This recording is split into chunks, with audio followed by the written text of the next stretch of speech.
everybody, and welcome to this interesting discussion. We are going to focus on some of the amendments which have been brought about, yet to be notified, which could really be game changers for the M&A scene as well as private equity investments in the country. And we are going to delve deep with our esteemed panel on some of those technicalities and the aspects which need clarity, also get industry suggestions so that CCI, when it's looking at incorporating the blueprint as well as the guidelines, finally after the amendments are passed and notified, then that can be incorporated, taking the industry view in mind. So that's the whole purpose, and I'm really looking forward to drawing on the experience of all our esteemed panelists. Let me welcome on the panel the Honorable Shri Ashok Kumar Gupta, who's the Chairperson of Competition Commission of India. We have with us Mr. Vipul Puri, who's the Joint Director at Competition Commission of India. Then Mr. Ramesh Subramaniam, whom I know for a while from his Tata Power days, now President and Group CFO of Hinduja Group Limited. Shweta Shroff Chopra, of course, I've been meeting her on all the CCI discussions and summits, and she's a partner at Shardul Amarchand Mangaldas and Company. Let me also welcome from another legal firm, AZB and Partners, Gaurav Bansal, who's a partner there, and Alok Mishra, last but not the least, the private equity view also coming in from the operating partner and CEO India of General Atlantic. So thank you so much for joining us, and welcome to this discussion. But first I will request Mr. Gupta to say a few words on the premise on which CCI has called for these amendments and what is it that we are looking out for in changing the way we look at M&A as well as private equity investments.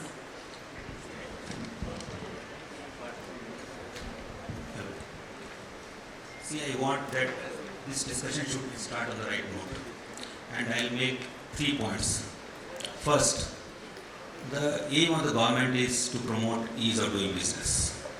So each and every amendment should be looked from that perspective. You can talk to me on any amendment and I will justify how it is promoting ease of doing business. So that you must keep in mind. We are not going to increase any compliance. We are not going to burden industry with anything. And how do we promote ease of doing business? By providing regulatory certainty, by putting a framework for faster market correction, and again to promote trust-based business environment. That's the first point I would like to make. Second, we have done more than 900 mergers and acquisitions. Not a single merger and acquisition has been blocked. Not a single in the last 11 years. Not a single one has been blocked. So keep that thing in mind. And only in 2% of the M&As we have provided remedies, and remedies also were proportionate to the concern, competition concern. Third point I would like to make is that ours is a mandatory filing regime, and our threshold for filing may be low. So you can say, yes, we have to file, the concern will discuss in detail, but our threshold for providing remedies is very high. So we have to make a differentiation between the threshold for filing and threshold for remedies. I think we keep getting confused between the two. We say if there is no concern, why to file? Why CCI requires filing? I think one should not mind filing. I know, it imposes certain burden, but we would like to examine some cases, those cases also, even if there is no competition concern, and that is why we want to give quicker approvals. But filing, I think, requirement should not be, increased, or threshold should not be increased, because that way we will lose certain cases and market distortion will take place. So I think this differentiation I would like you to keep in mind. We don't block. Remedies are very few in 2% cases. They are also very proportionate. Our threshold is very high for the remedies proposed, etc. One which I would like to make this all. Thank you so much, and thank you also for clarifying that point. That notification is important, but the intent is ease of doing business, so that none of the deals get missed out from the purview of the Competition Commission as well. So let me begin and throw it open to the rest of the panelists and get some viewpoints going. Now, Ramesh, first let's begin with the industry and the corporate world view on some of the key amendments that have been proposed, and how does corporate India view the way CCI has been evolving in the M&A? Thank you, Disha. I think this kind of consultation and Chairperson, I think you have to be you and your team have to be complimented by the effort you're taking to listen to the industry. And of course, you have compulsions and you have to draw a fine balancing act between enforcing a law. We totally appreciate that. However, there are, the reaction I would say is by and large very pragmatic. There are some issues which I would like to discuss going forward in this discussion. There's an effort to define timeline. Whether we need to put it statutorily in this manner is a different question. But the intent to really put a timeline for yourselves is very appreciated. There's been some efforts really to accommodate some of the changes in the markets, especially on the digital and tech side. Open market operation is a very important piece because the whole time-sensitive acquisition was always a troublesome issue. I think it has been addressed. The mechanism for commitment and settlement is really welcome, although there are some questions on that. And then the transparency and penalty provisions, I think it's very important because that was always used to be a little bit vague, and now there is a sanctity to the process. And then I think the overall, we believe that there are a lot of procedural changes that have been provided, which are very welcome, I would say. And I think there are some issues which we will discuss going forward, but apart from that, overall, it's been a good effort.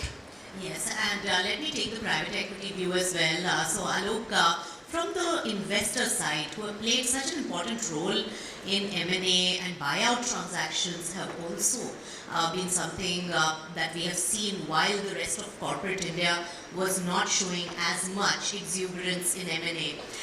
But of course, financial sponsors backing the companies for growth capital as well as acquisition has always been a part of the deal making in India. How do you see these amendments, and do you think the purview on private equity and investors increases if these amendments are notified? Thank you, Nisha, and I think I'd like to echo Mr. Subramaniam's words in thanking the CCI. We were party to a deal which they recently approved, one of the largest M&As this country has seen, so thank you for that as well. See, from an investor point of view, what do you look for? You look for, in any law for that matter, you look for clarity and consistency. They're the only two things that you need. So when amendments are brought in, so long as they improve clarity or increase consistency, we will always be in favor of such amendments.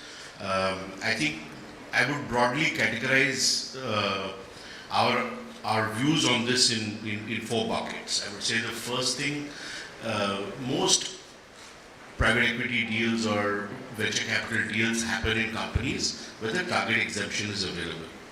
So when the target exemption process is working extremely well, we have now brought in a deal size criteria as well. I think there is still some lack of clarity as to whether that deal size is for the entire round, for a particular person's investment, where that clarity. So I will link every point of mine back to the first point of consistency and clarity, sir. So that, if it was working well, why do we really need this? We may need it in larger sizes, so maybe that clarity needs to come out as to what do we mean by deal size and who gets affected by it. Second, I would talk about there are already provisions in the regulations around what we call ordinary course of business or solely for the purpose of investment. Some more clarity around that will always be helpful. What is ordinary course of business? is not always clear. I've been in a few PFCs. I'm not a lawyer. I must first disclaim that. I'm not a lawyer. I have the greatest regard and respect for them. Yes. I have been in a few PFCs, but from that, my experiences, there is not enough clarity around what constitutes ordinary course of business and what constitutes solely for the purpose of investment. Yes.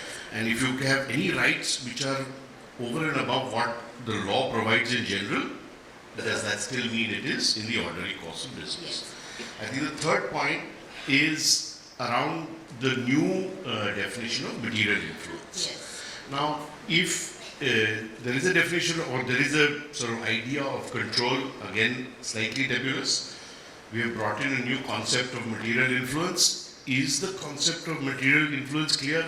I don't think so. I think some clarity still needs to come out of that. Yes. And is it going to replace control or be in addition to that? So are we going to have a three-tier process? That is, your less than material influence, your more than material influence but less than control, or your more than control? Is it two slab or three slab? That clarity, I think also, if it comes out, would be extremely helpful.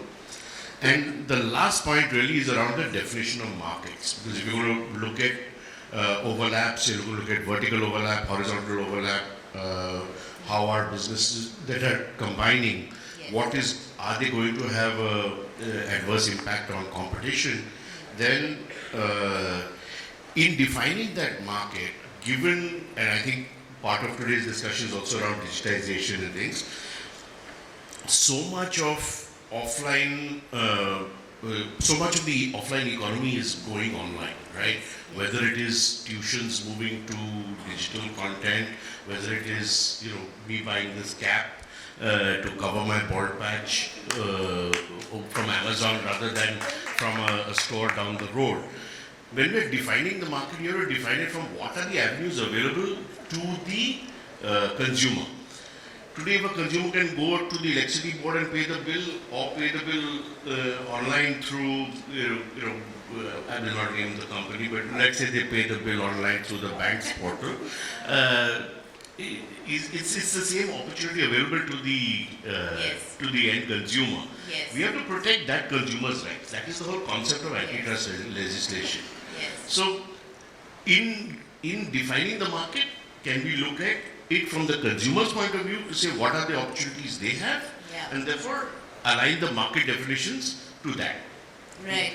So, Alok, I think I've already spoken too much. This point, this has been, this concept has been really gaining momentum in one of the media and entertainment recent mergers.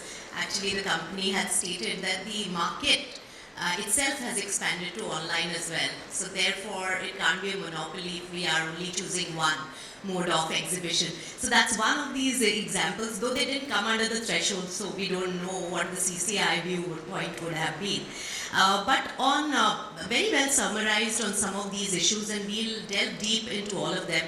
Shraddha, you want to take up the overall thing in terms of the changes brought about, and is it going to make material difference, not getting into one particular aspect, but a confluence of all the factors that have been stated in terms of the deal value threshold, material influence, the control aspect, all put together? So, Nisha, I think you raise a very important point, because while in isolation, each of these could be seen as incremental or clarificatory, when you bring them all together, that's where, which is actually what happens in real life. All the sort of factual scenarios are very layered. They are never sort of neatly bucketed in one thing or the other. When you bring them together, you realize that there needs to be a thread which goes through all of them to have, as Alok put, consistency and clarity. On that point, I would say, I think my biggest concern for industry and as a private practitioner is twofold. One is spillover effects.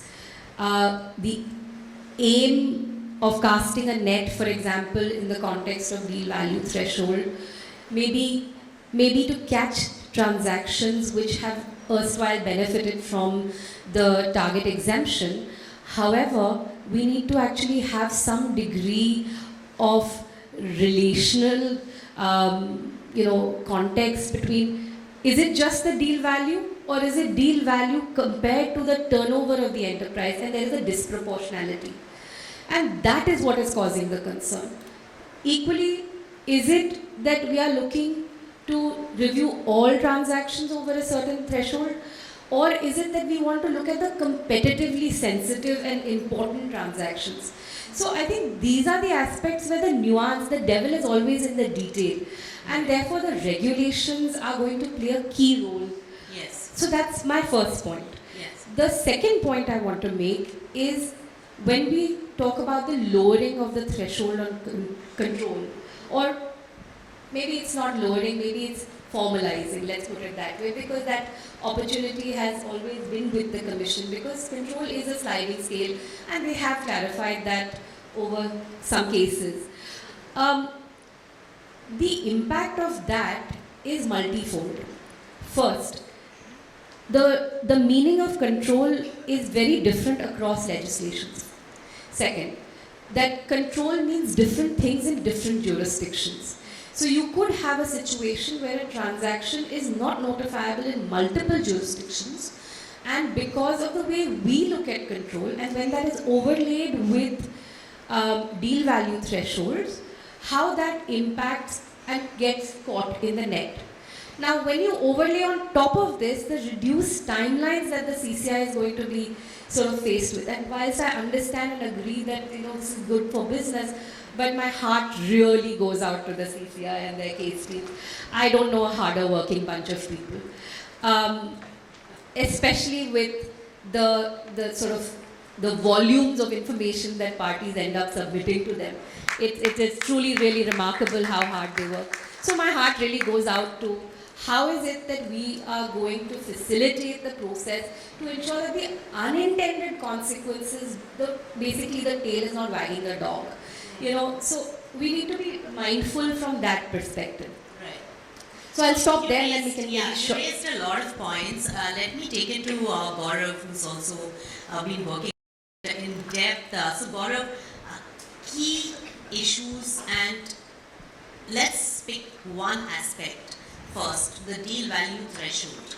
Of course, a combination of all the factors will have a huge impact, but if we really look at them standalone, the deal value threshold of 2,000 crore rupees.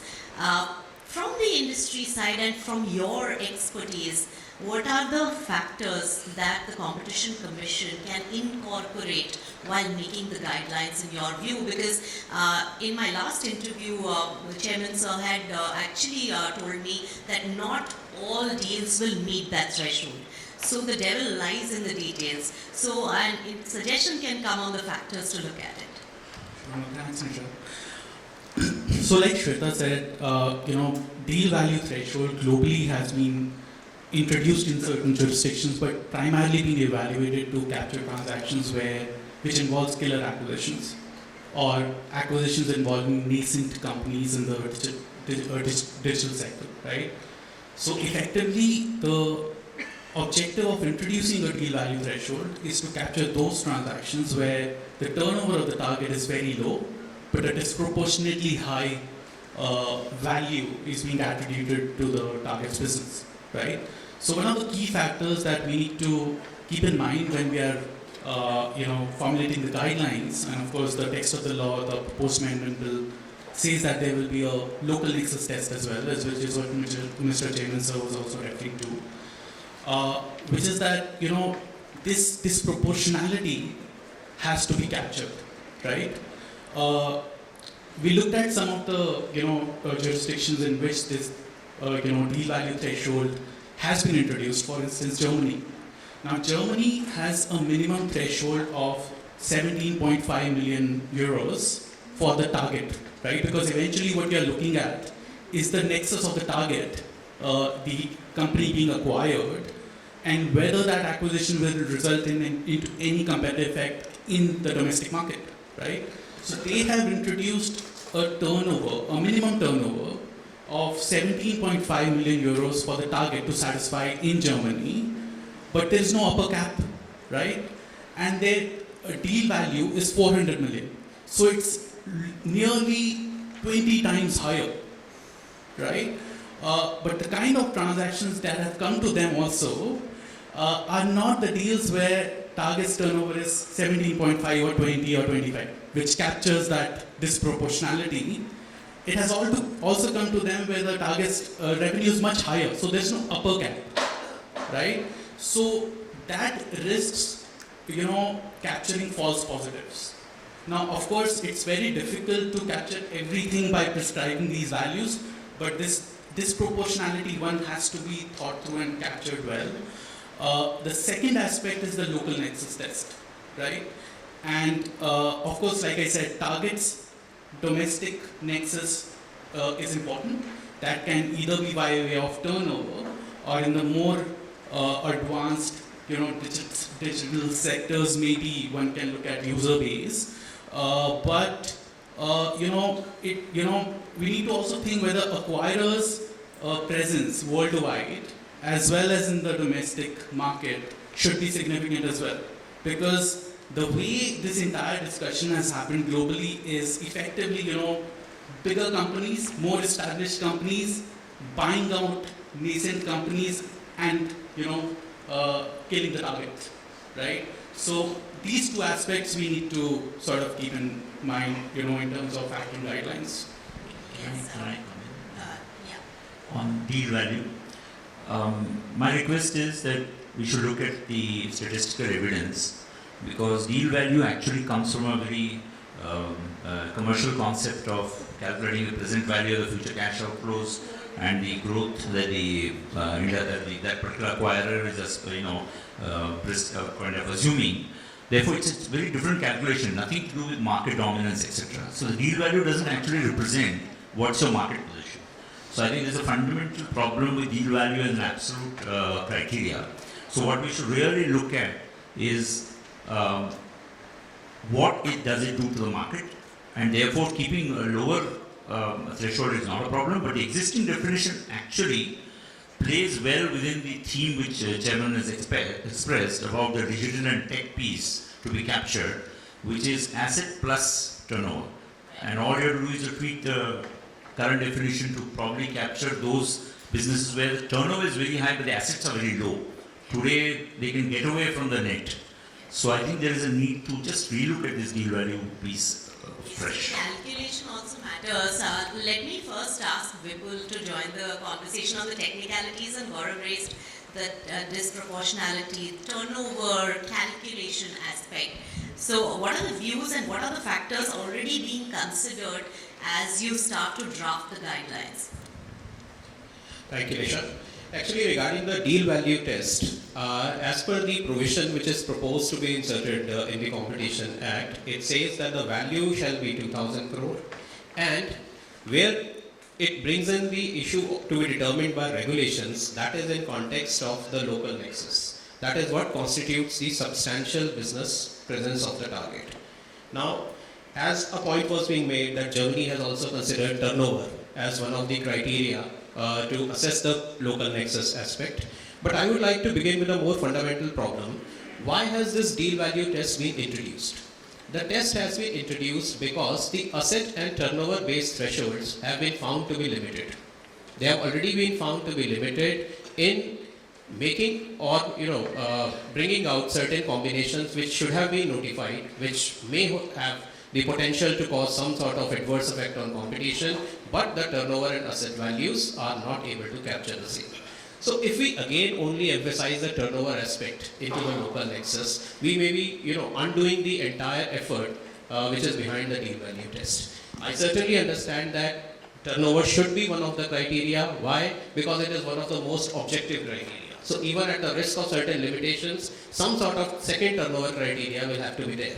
But then it has to be supplemented by other criteria which are more relevant to the working of the digital platform. Alright, so that particular concept has gone through the litmus test of Competition Commission by way of the experience in the recent times. So would you like to throw more light on what was the requirement in your view and experience, what was being left out which will now get covered? Because whomever I've spoken to in the industry has definitely suggested that 2,000 crores in a booming economy like India is a very small, very low threshold and it will also become very cumbersome for the companies, transacting parties, as well as the CCI. Again, I would like you to go to the basics. One point which was made about this, whether there will be spurt in the filings or not. Today we have got around 90 filings in a year. Consider the size of India. Do you think 90 filings in a year, is it too high? Because we have to understand this first, because otherwise we will be just going in technicalities. How these technical things are taken care of. So 90 filings in a year in CCI, I don't think is a big number. You compare any equivalent jurisdiction in the world, which means if you have got a concern that this, we are lowering the control, now we are making it material influence, as Shweta is saying, already CCI is operating on the material influence. It is not that we are diluting the control, no. Because see, this control is defined differently by different regulators. Yes. Depending upon the mandate, it has been given to them. Alright, so I'm not talking about control, we'll come to that in Okay, deal value. deal value. Now, deal value, we have done some empirical studies, Yes. and we have found, we have got some applied our mind based on what schemes are going to be there. I don't think it is going to be, it's going to be only in single digit in a year. The number of deals we will be capturing through our mechanism, means deal value plus Indian Access put together, When they only with a single digit. And I very think that should give comfort, because our regulation will be drawn in such a manner that we will capture only big deals. Yes, Our Indian Access will ensure, Indian Access is basically a de minimis. yes. Unless the target has got substantial operations in India, we will not be looking at those deals. So all deals above 2,000 crores are not fileable. Okay, All these substantial are- nexus and operations in India. India, Can we get a little clearer definition of that as well, sir? see, I think how the value of a company goes up in digital market.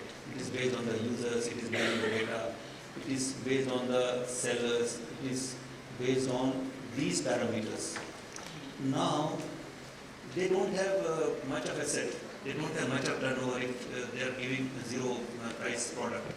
So these are the values, these are the market facing factors which enhances the value of the company. Now, when the deal value is struck, it is based on these factors, a company acquirer gives a deal value. Right. But the same factors will come into play when we will see their substantial operations in India.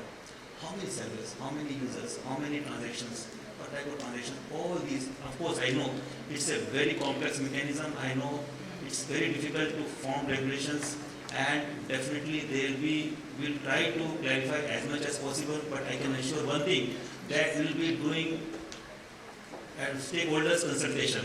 We will not be coming out with these regulations, because these regulations have to be dynamic to capture to find out the effect on market dynamics.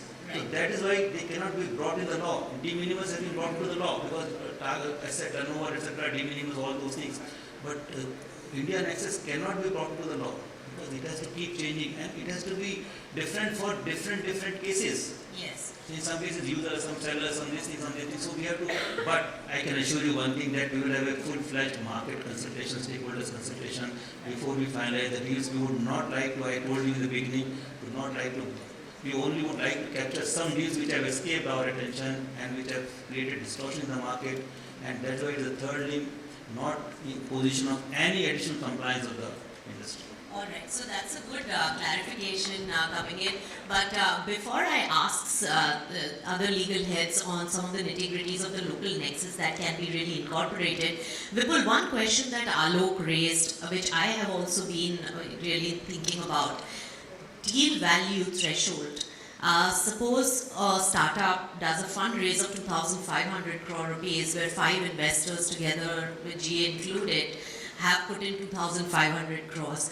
Will each investor's amount come as a deal threshold, or the full round will be considered? Because if the full round is not is being considered, then there will be many startup VC, PE deals which will come under the gamut of CCI. Basically, what happens is that when we are trying to find out, this can be, we can assess it as a case of a composite combination. So I'm going to give you some of the existing regulations in that regard. Basically, what we do is we have a regulatory provision called as interconnected transactions. So if in a fundraising round, there are 5 transactions, 5 investors who are putting in money, acquiring it. If there is something in the clause, if there is something which has been agreed between the 5 investors which bind them together and which says that this is one common investment and these 5 are rather co-investors rather than 5 independent simultaneous transactions. If there are 5 independent simultaneous transactions, there is no interlinkages between these, then the fact that it is part of one fundraising round is not going to constitute them into a combination. Okay, so you will see the interconnection between the participants involved. Yeah. Alok, jump in on this. How practical is it looking at this point? Because in small startups, actually most of the investors talk to each other. They do their own IC and they do their own due diligence, but they all come with a similar mindset to back that promoter. So how feasible is this particular setup? I don't think investors invest in groups or invest in bunches, right? So it's Consortium not that, only. No, there's no. I mean, we are the most competitive people you will find. So we are always there to outdo each other and get some advantage, and hopefully this will stay within this room. The issue becomes that sometimes from a governance perspective, the company wants convenience.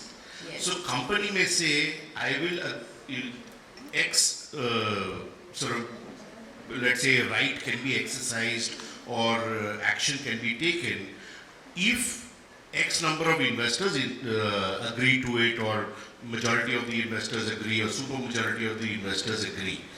As long as that is not seen as people acting in concert, because the people acting in concert is a broader concept anyway. Yes. So for it to apply here, no issue at all. So long as, from a company governance point of view, like you say 76% shareholders have to vote on a special resolution. That does not mean that those 76% people are acting in concert. Yes. So long as that clarity is there, I don't think there should be any issue. So it's a good clarity that very you good have got. clarity. Shweta, my sense is that proactively the legal heads will make it a point to prove that none of the investors are acting together. Even though we definitely know that in startup, one or two big investors come and others piggyback on that. That is not legally acting in concert. So I'd keep away from the phrase of acting in concert because it has many connotations under many laws. And I'd stick to the language about interconnection. I think interconnection is a very wide term, and I think it's important for industry and investors alike to know that this term has to be contextually interpreted. It's not a one size fits all. There is no sort of straightforward line that can be drawn. However, the one thing that is clear, that it is not necessarily interdependent. The interconditionality is just the sort of lowest end of that threshold. Something could be interconnected even if it is not interdependent. And I think that's from a practical point of view, because the biggest discussion that we get into is that this is not interconnected because it is not interdependent. But I think it's important to bear in mind from a just sort of practical point of view that interconnection can be same acquirer, same target, similarity in the timing of the transactions. There is contingencies built in between the transactions. All those factors could be seen as interconnection. So typically in rounds, most investors will do things for their best interest because each one has their LPs to respond to, and those are distinct. So there's a fiduciary duty, the limited partners of most funds. So I don't think we should simpliciter sort of think that because big investors lead and smaller investors piggyback, that means that it's a unity of mind. Yes. And I think Alok has already made the point about the thresholds. provided there is no voting arrangement, separately inter say the shareholders, Yes. which says that on these items we will vote as this.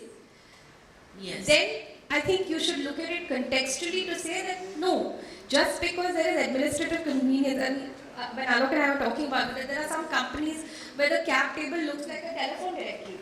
I mean, everybody's got 0.023% kind of. No, I got your point. So enough. Administrative convenience is a very important point. Enough clarity needs to be given. Gaurav, before we jump out of this subject, anything you want to add? That it will need to be simplified, and proactive measures will have to be taken from the investor side to make sure that it is all, all individual. No, absolutely. I think, stakeholder consultation to make it more sort of, clearer. I think Yes. that will come with stakeholder consultation. Yes. And that CCI has always been proactive. Right. Right? With respect to interconnection specifically, I think it always depends whether, I think by intent, if the funds are coming together and it is their collective decision to make an acquisition in a target, that is when, ideally the consideration value should be looked, conjunctively. Yes. But if there is no such intention, like Alok pointed out, that it invariably reflects in the documentation, it Yes. invariably reflects in your structure. So I think the way it will pan out, I think with the relevant guidance, there should not be a lot of concern there. My Right. one concern though is that whether the value threshold should even apply to private equity lists, because Yes. conceptually these thresholds are introduced, like I said earlier, to capture strategic deals involving killer acquisitions, right? Yes. So in this stage of economic development where startup culture is pretty new, a lot of unicorns have witnessed private equity investments, venture capital fund Yes, investments. So do we really need to In capture the those interest kind of time things? constraint. So very important point raised there. Private equity, VC investments have been seen, and minority has been very nicely defined in our laws, and we've been following that. The takeover trigger has also been very well defined.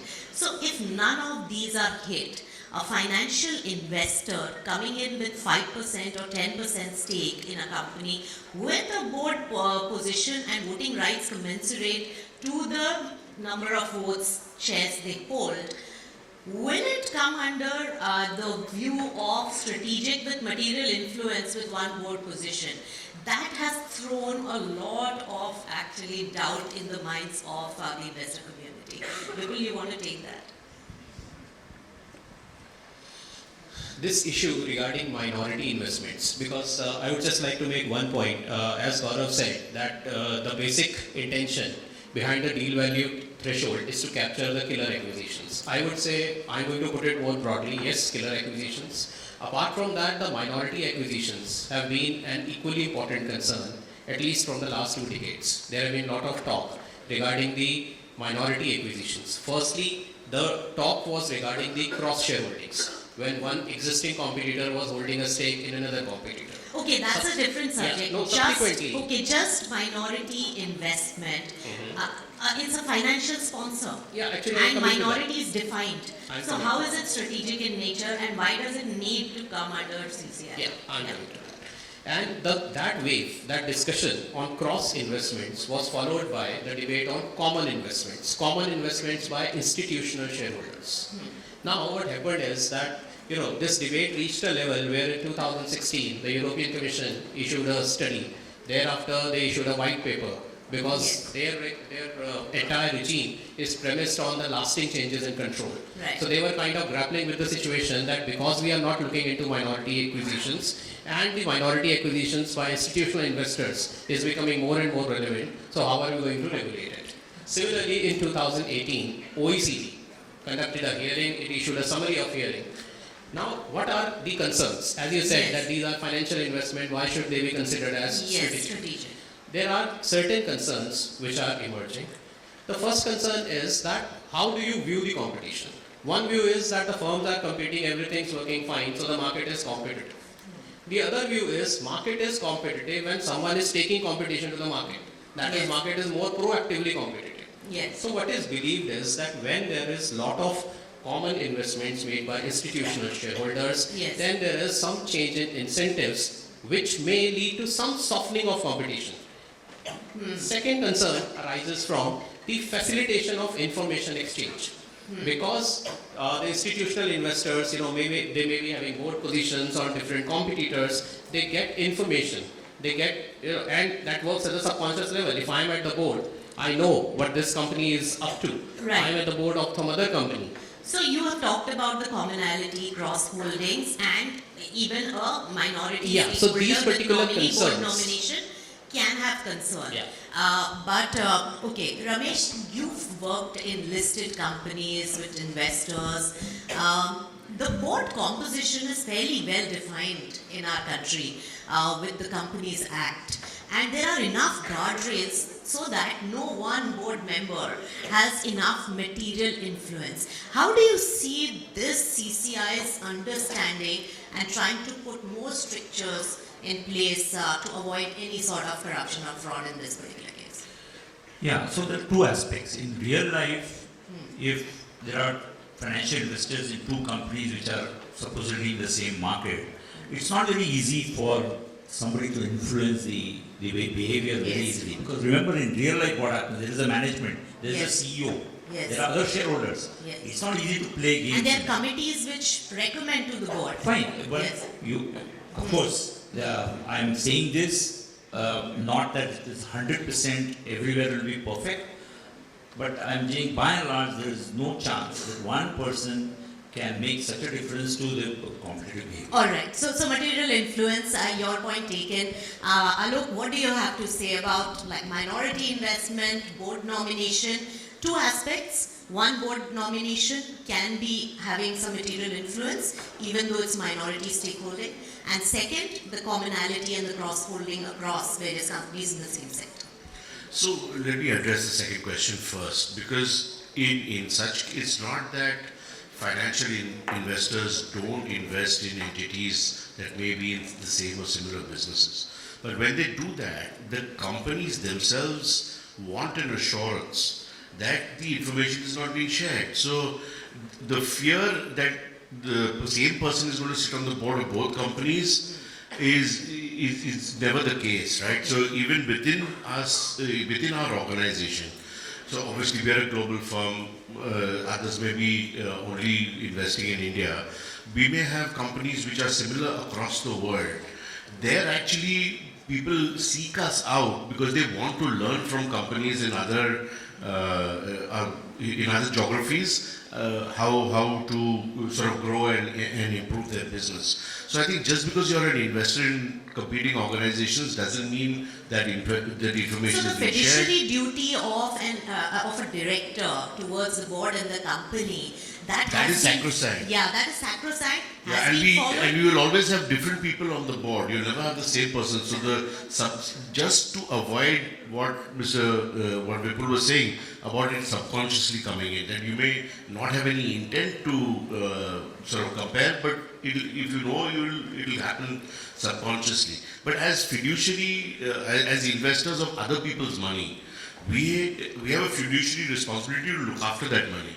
That's right. And that's why you ask for a board seat if you cross a certain level of investment. If my firm owns 4 or 5% in a company, we'll never get a board seat. All right, Alok, we got your point. Ramesh, you want to quickly add on that? Very quickly, I think when I look at a financial investor in a company which is competing, actually the first thing I'm worried is that he will affect my company first. So generally we put in clauses to protect us from the information being misused for the other company. So it's exactly the opposite side of the behavior that, let's say, the competition commission will be worried about. Right. There is a protection already. Yes. So, sir, this one question, because this is a very good debate. First of all, why we are debating this? Because now it is a part of the amendment. Right. It is not that we are changing practice. For the last 11 years, we have been taking material influence in all our decision practices. Now we want to formalize it because this issue keeps cropping again and again, to provide certainty. It is not that if this amendment is dropped, we will change our definition of control. It will remain material influence, number one. Number two, Mr. Alok, you mentioned about intent. There is no intent. We never go by intent, we go by the capability. There is a difference. Intent can change any time. This is what in defense we always say.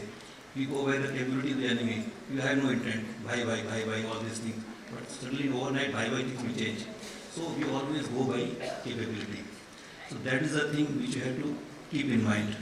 Third, you see one film, Ruka Hua Faisla.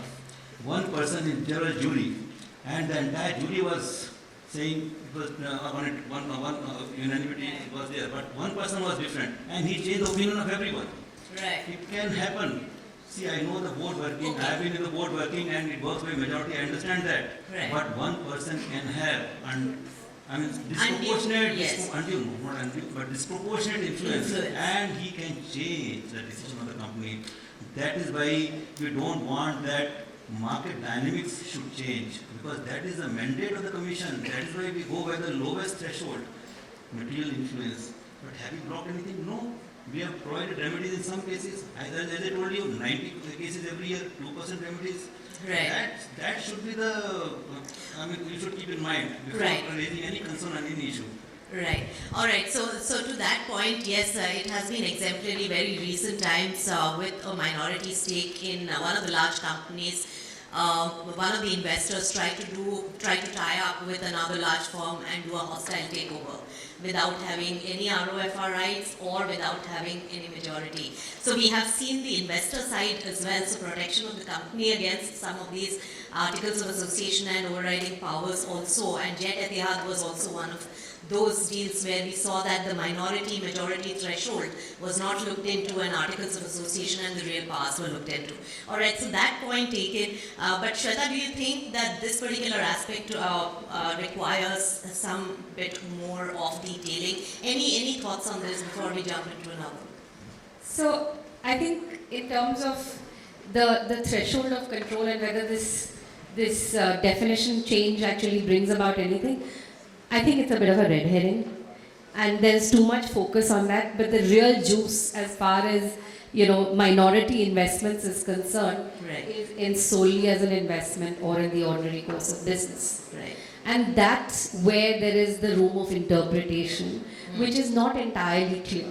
Now, there has been a litany of cases over the last several years since this was brought in, and as Zia said in the morning, that now it's sort of really a keyhole, through which you must get your investment. Right. So it's no longer this sort of, enabling kind of thing.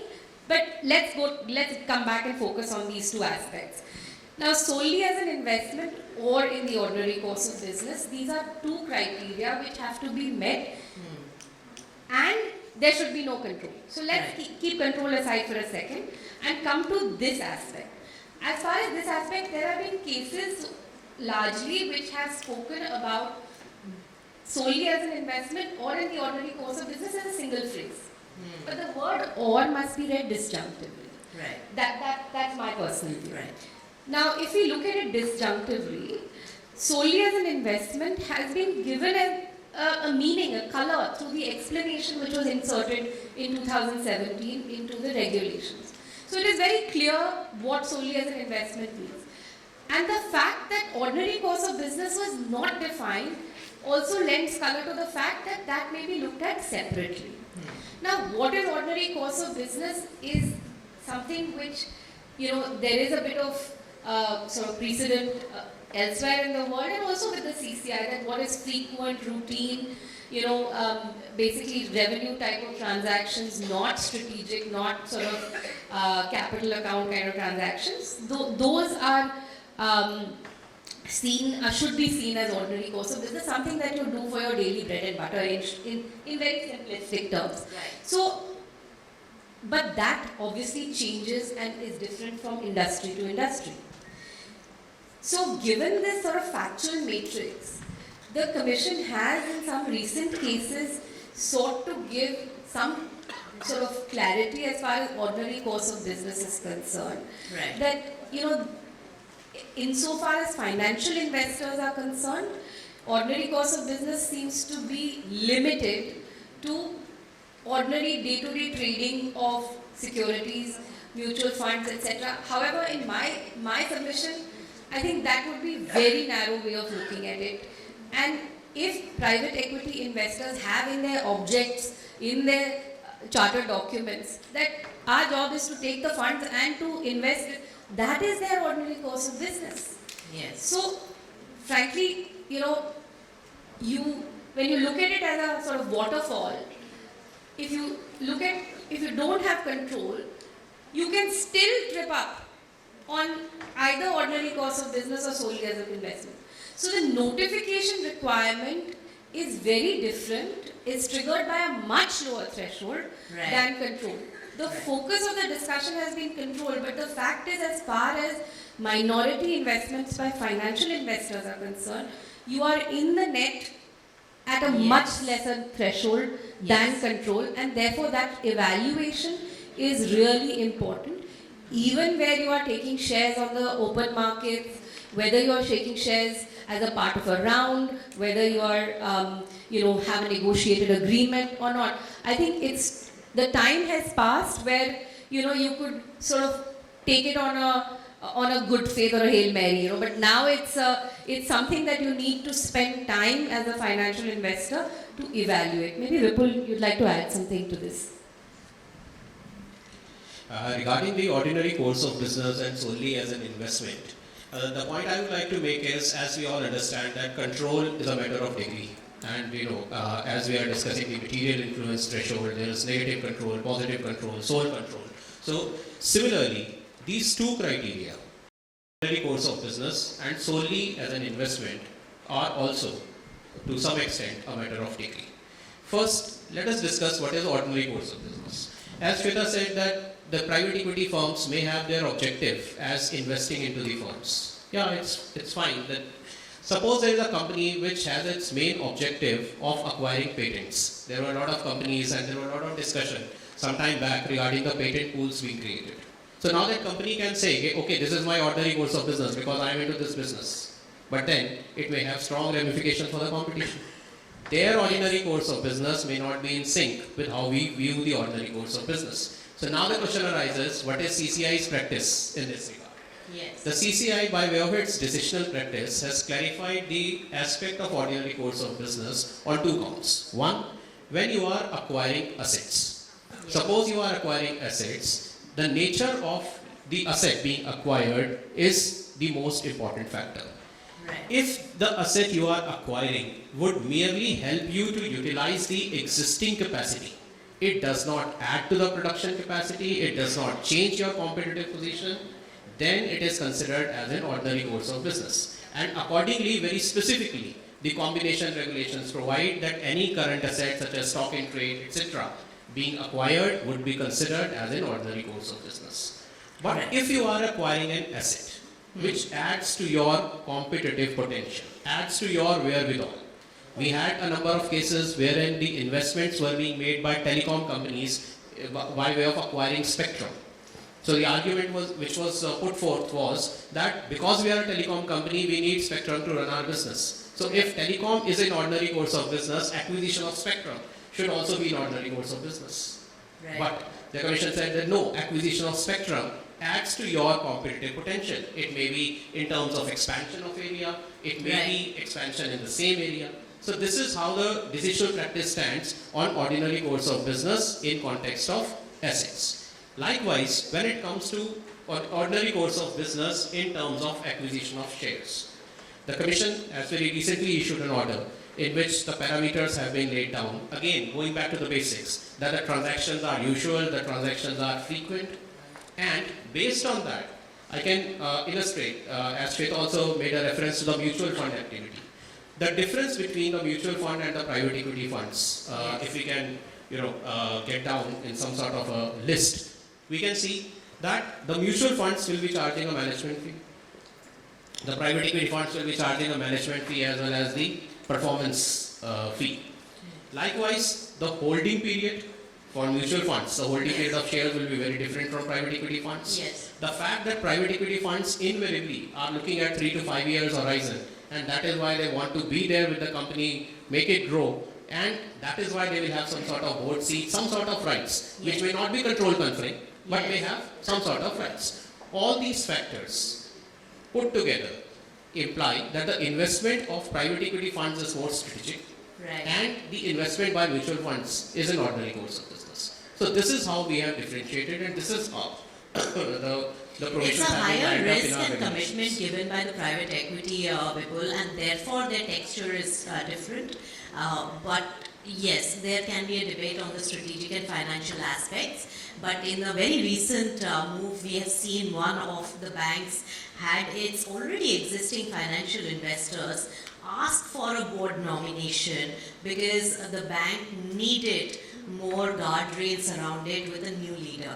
So sometimes it's only purely on the basis of the investor protection as well, so that they can bring in their supervision and expertise by way of the minority stake they own. Alright, so this one is open for debate, but since we don't have enough time, but we have at least delved very deep on a few of these aspects and clarity on that. So Chairman sir, if you want to give more clarity on open market purchases, because in my view it is the biggest game-changing amendment that can really come about, because a lot of price volatility and fluctuations and material impact to the deal has happened because we are waiting for all the approvals to happen and then go ahead with the market transaction. How will this work? And if it is allowed subject to a later CCI approval, what really happens in case there is material remedy required, like in some cases in mergers, you have asked for $1 billion of revenues worth of circles being, divestiture to be done. So there's a material influence. So what are the guardrails that you are going to put in place when the guidelines really come? How will the mechanics work? See, coming to the first part, actually this was a lacuna in our competition law. And we have been getting a number of representations on this issue. So we wanted to correct it through amendment. So now, in market purchase, obviously you can't tell and take approval of CCI beforehand, because markets are dynamic, prices are fluctuating. So you have to make the best deal in the market. But only thing is that we have got standstill obligation also. We have to strike a balance between standstill obligation at the same time the requirement of the industry. So we are saying, okay, go ahead, strike a deal, purchase everything, but since standstill obligation is there, you have to keep it separately. You cannot be a beneficiary of that either through the voting right or in any other means. Keep it separately, and within a stipulated time, you apply to the CCI, and only after approval, you can consummate the deal. That is the first part. Now the second part, what you are saying is that in case some competition concern arises, then what happens? Again, I will go back to the same thing, that if you go by statistics, in 98% cases, it will not happen at all. And in 2% cases, definitely will come out with some remedy. But definitely, yes, there may be some effect, but at least it is better that this provision has been introduced now. You can go ahead, and how ultimately it pans out and all these things, time will tell. But we can correct that situation through regulations, by consultations. It is not that, we also want to know what type of situation can arise which can adversely affect the deal. I don't think we should be concerned right now. We should be quite appreciative of the amendment at present, which fills the gap. Right. So the final word to Gaurav, you have any suggestions on this open market purchases and how tightened the escrow mechanism can be, and what are the challenges that you foresee that can be really factored in while making the guidelines? No, thanks, Nisha. So it's a hugely welcome development, right? Because there have been sort of gun jumping proceedings where the acquirers actually, kept the shares in the escrow, taking a self-obligation not to exercise voting rights. But the fact that legally the voting rights shifted to the acquirer by way of acquisition, under the law, it actually amounts to gun jumping, right? Now, we were doing a recent deal, and Swiss law to this extent is extremely helpful. They actually enable for an acquirer to give away its rights in favor of the escrow agent until the merger control approvals are received. So the approvals are, if the approvals are not received, prior to that, the acquirer cannot even instruct the custodian to release the shares in favor of the acquirer, right? And this is an enabling mechanism that is built into the Swiss law. One of the reasons is to ensure, merger control compliance across the globe. So these kind of guardrails maybe, are important to build in, where there is sufficient clarity in terms of what kind of escrow arrangements one need to enter into to satisfy a watertight sort of an arrangement, that you don't have any ability, especially to sort of, exercise any influence in the target company. Right. The second one is that, I think, especially in strategic acquisitions, where the parties are quite certain that this might lead to some sort of a competitive evaluation, maybe a choice should be given to the parties. That's right. Because if one were to conclude, if the assessment is that this might actually lead to remedies, Yes. and those remedies you're not quite certain before you do the transaction or before you actually apply for the approval, and that deal may not actually no longer be that, So it's a great suggestion, but I'll just tell you one thing, that the management will never spell out that there are risks to this transaction. So the onus will be on the legal teams to really guide the companies in that direction and give a sense, because the stock market volatility can be very huge and market is very, very sensitive to these kind of things. So it will also give out a little bit of sense to the market, so that so the good and some of the sensitive aspects to that. But we'll see how this mechanism will develop. Unfortunately, it's lunchtime. Everybody is waiting for that as much as we are very interested in delving deeper on a lot of them. But I think we covered a few of those very, very teething, problematic areas which were not understood well by the industry, and a lot of clarity has come out through this discussion. I have just two points to make. I'm taking some editorial liberty. That the understanding is very clear that it is not to block the transactions, but to have CCI notified about as many transactions as possible, so that if there is a problem area, it can be really spotted and solved for as well, for uniformity as well as fair play in M&A as well as deal making. And my second suggestion would be that as CCI gives more verdicts on major transactions, if the precedents or if the factor on which this particular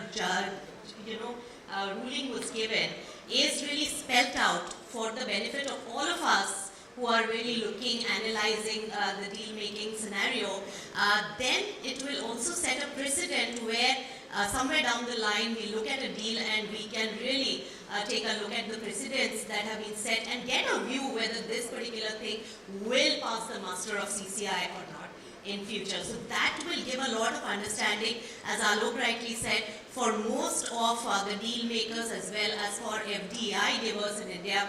Clarity as well as certainty is most important. You may have higher tax, may have stricter rules, but as long as it's spelled out, they can bake it in their transactions. So that's my two bit, but thank you so much for really being patient as an audience, and thanks to each one of you for sharing all your insights, and I learned a lot. I hope it was equally interesting for all of you. Thank you so much.